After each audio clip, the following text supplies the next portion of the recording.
오늘은 연중 제22주간 월요일입니다.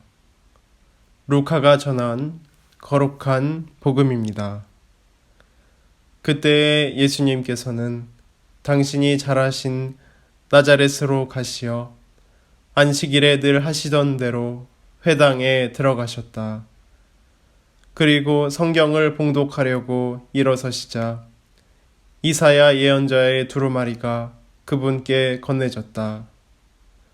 그분께서는 두루마리를 펴시고 이러한 말씀이 기록된 부분을 찾으셨다. 주님께서 나에게 기름을 부어주시니 주님의 영이 내 위에 내리셨다. 주님께서 나를 보내시어 가난한 이들에게 기쁜 소식을 전하고 잡혀간 이들에게 해방을 선포하며 눈먼 이들을 다시 보게 하고 억압받는 이들을 해방시켜 내보내며 주님의 은혜로운 해를 선포하게 하셨다. 예수님께서 두루마리를 말아 시중드는 이에게 돌려주시고 자리에 앉으시니 회당에 있던 모든 사람의 눈이 예수님을 주시하였다. 예수님께서 그들에게 말씀하기 시작하셨다. 오늘 이 성경 말씀이 너희가 듣는 가운데에서 이루어졌다. 그러자 모두 그분을 좋게 말하며 그분의 입에서 나오는 은총의 말씀에 놀라워하였다. 그러면서 저 사람은 요셉의 아들이 아닌가 하고 말하였다.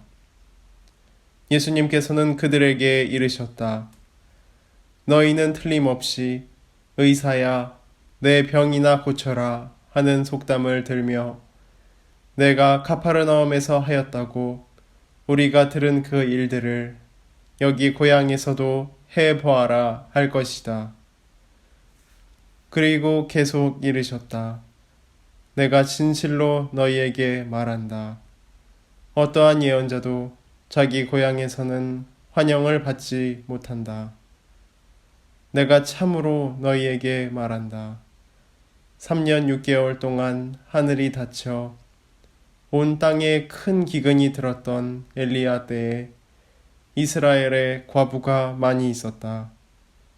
그러나 엘리야는 그들 가운데 아무에게도 파견되지 않고 시돈 지방 사렙타의 과부에게만 파견되었다. 또 엘리사 예언자 시대에 이스라엘에는 나병 환자가 많이 있었다. 그러나 그들 가운데 아무도 깨끗해지지 않고 시리아 사람 나아만만 깨끗해졌다. 회당에 있던 모든 사람들은 이 말씀을 듣고 화가 잔뜩 났다. 그래서 그들은 들고 일어나 예수님을 고을 밖으로 내몰았다.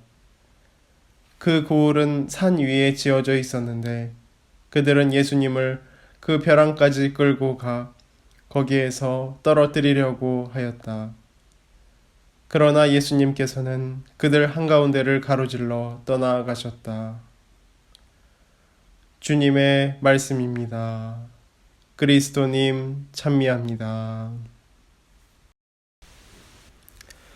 찬미 예수님, 열자의 중리편에 이런 이야기가 있습니다. 송나라의 태제가 공자를 뵙고서 물어보았습니다. 선생님은 성인이십니까? 공자가 이야기를 했습니다. 글쎄요, 제가 어찌 감히 성인이겠습니까? 다만 널리 공부하여 많은 것을 아는 사람일 뿐입니다. 성인은 아니라는 겁니다. 그러면은 삼왕은 성인입니까? 중국에 똑똑한 세 왕이 있었는데 그것을 물어보는 것입니다. 이 삼왕은 지혜 있는 사람과 용기 있는 사람을 잘 임용한 분들이지만 제가 알기로는 성인이라고 말할 수는 없을 것입니다. 이 사람이 또 물어봤습니다. 그러면은 오제는 성인입니까?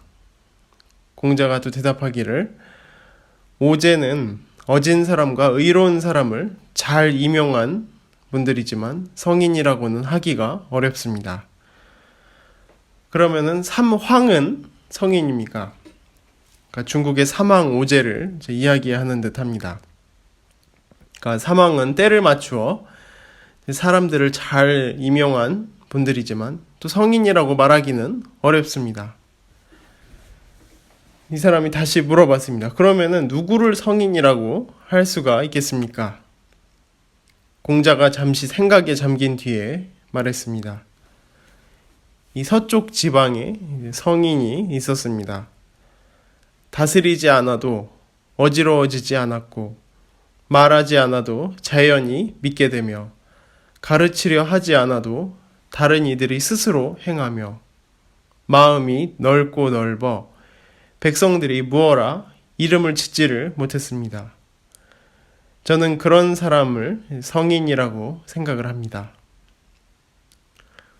이 공자가 예수님을 무엇인가 아는 눈치입니다. 성인이라는 것이 무엇인가? 성인이라는 것은 정치를 잘 다스린다던가 공부를 많이 한다던가 어진 사람이라던가 이런 사람이 성인이 아니라는 것입니다. 성인은 어진 사람을 뛰어넘습니다. 그냥 묵묵히 일을 하는 사람, 다스리지 않아도 다 되고 말하지 않아도 남에게 전해지고 가르치지 않아도 자동적으로 그것을 배워가는 사람입니다. 삶을 통해서 남에게 무엇을 줄 수 있는 사람입니다. 그냥 말하지 않아도 그 사람이 살면 주의가 교화가 되는 그런 사람, 바로 그리스도 예수를 말합니다. 오늘 복음에서 예수님은 사람들에게 오늘 이 성경 말씀이 너희가 듣는 가운데에서 이루어졌다고 말씀하십니다. 가난한 이들에게 기쁜 소식을, 잡혀간 이들에게 해방을, 눈먼 이들에게 다시 보게 하고 억압받고 고통받는 이들을 해방시키겠다는 그런 말씀입니다. 이 말씀을 듣고서 기뻐하며 받아들이는 이들도 있지만 그렇지 않은 이들도 있었습니다. 심지어 벼랑에까지 예수님을 몰고 가서 떨어뜨리려는 자들도 있었습니다. 기뻐하면서도 또 벼랑에 떨어뜨리고자 하는 사람들의 모습을 보며 예수님의 심경은 아주 복잡하셨으리라 여겨집니다. 그럼에도 불구하고 예수님은 당신의 일을 꿋꿋하게 하십니다. 그들 한가운데를 가로지르러 떠나가는 예수님의 뒷모습을 바라보게 되는 것입니다.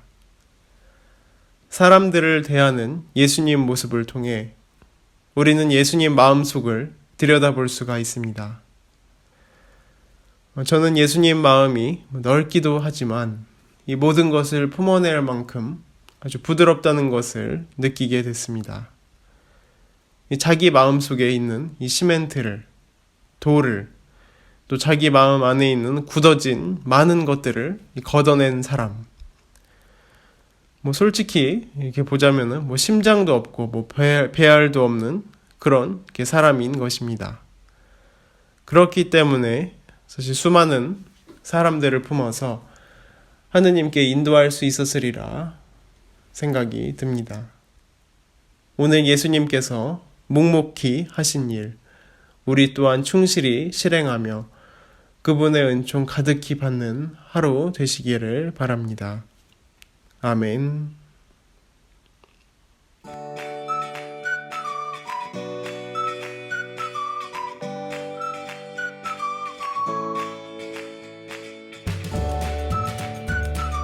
생태맘 청국장. 국산콩은 한 가마에 요즘 45만원 정도 합니다. 수입콩은 국산콩이 6분의 1 정도 한다고 그럽니다. 근데 저희들은 단 한 번도 수입콩을 쓴 적이 없습니다. 성필리포 생태 마을에서는 콩값이 뛰어도 내려도 가물어도 풍년이 들어도 흉년이 들어도 청국장 가루는 지난 10년 동안 1kg에 3만원 판매 변함이 없습니다. 우리 생태맘, 우리 청국장 가루 이름이 생태맘입니다. 생태마음, 엄마의 마음, 이런 것을 합쳐서 생태맘 청국장 가루입니다. 미국 FDA 식품의약청 심사도 통과해서 1년에 50만 달러어치를 벌써 3년째 수출도 하고 있습니다. 어쨌든 여러분들 청국장 가루 많이 구매하셔서 맛있게 많이 드시기 바랍니다. 저는 아침에 밥숟갈로 2숟갈 물에 타서 마십니다.